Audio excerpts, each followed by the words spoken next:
Setuju pakai banget, pemerintah harus tegas. Ustadz Suparman, pecat ASN pendukung khilafah, bahayanya sama dengan komunis. Pecat.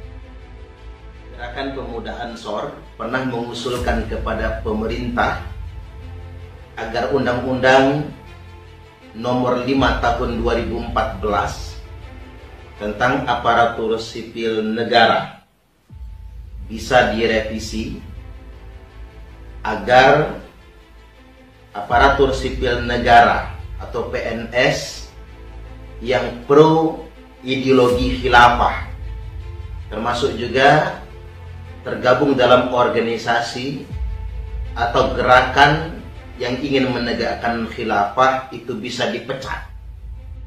Sebuah video yang memperlihatkan pendakwa Ustadz Suparman Abdul Karim meminta kepada pemerintah untuk memecat aparatur sipil negara atau ASN pendukung khilafah viral di media sosial. Video Ustadz Suparman usul ke pemerintah pecat ASN pendukung khilafah itu viral usai diunggah pengguna Twitter Mikorokyo seperti terlihat pada Jumat 13 Mei 2022.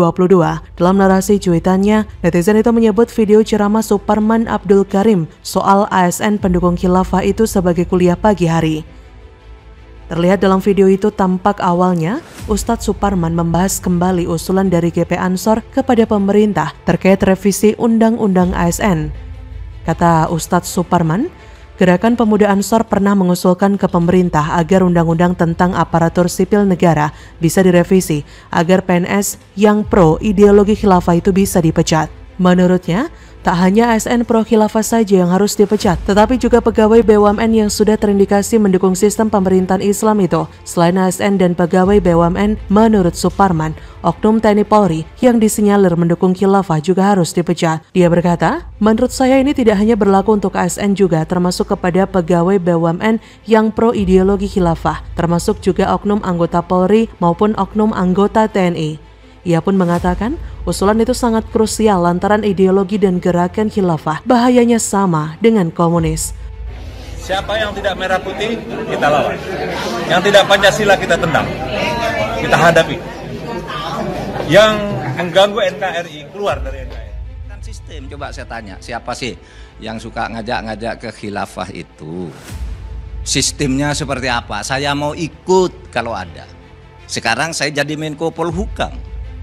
Kalau ada yang punya dalil Al-Quran dan hadis bahwa sistem pemerintah ada menurut Islam, saya ikut dan saya akan mengkampanyekannya.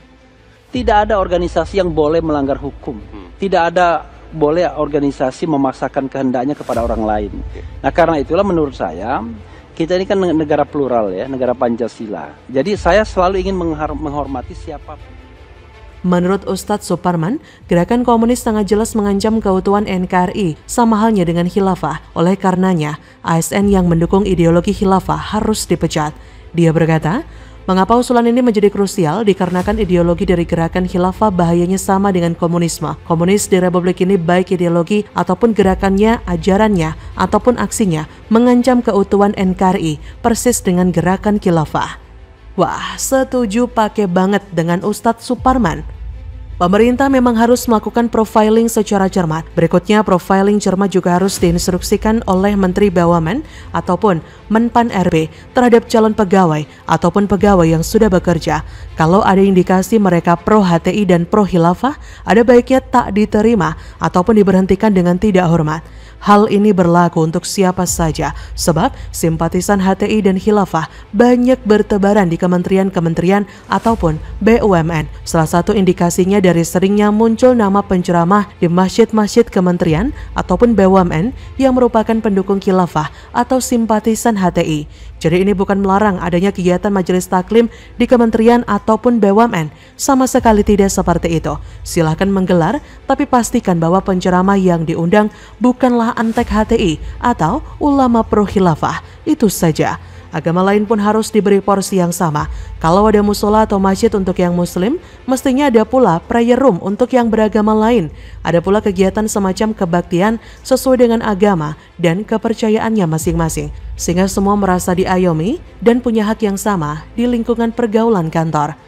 Gak ada salahnya juga kalau dibuat mekanisme untuk menelusuri sosial media para ASN. Nggak, ini bukan kurang kerjaan ya, justru ini sangat penting. Atau dibuat hotline saja alias saluran resmi pengaduan kalau misalnya ditemukan postingan ASN atau pasangannya yang memuat unsur sara, hoax, hate speech, radikalisme, makar, dan sebagainya. Mungkin bisa jadi sebenarnya selama ini sudah ada, tapi sosialisasinya kok rasanya masih kurang. Ini bukan upaya mematikan kebebasan berserikat ataupun berpendapat. Sebagai masyarakat, tentu kita maunya para ASN yang digaji dari uang rakyat ini malah jadi duri dalam daging terhadap pemerintah dan negara, apalagi kalau sampai mengganggu profesionalisme. Bagaimana kalau saat bekerja profesional, tapi di luar mereka suka membuat status nyinyir karena ketidaksukaan? Begini loh, mereka ini kan sebagai ASN sebenarnya juga representasi pemerintah. Kalau mereka menjelek-jelekan pemerintah, menyalah-nyalahkan, sebetulnya justru itu lebih menunjukkan karakter mereka ketimbang reputasi pemerintah itu sendiri. Instansi-instansi pemerintah harus bersih-bersih diri dari pengaruh HTI dan para simpatisannya. Toh, organisasi itu juga sudah dibubarkan, bukan?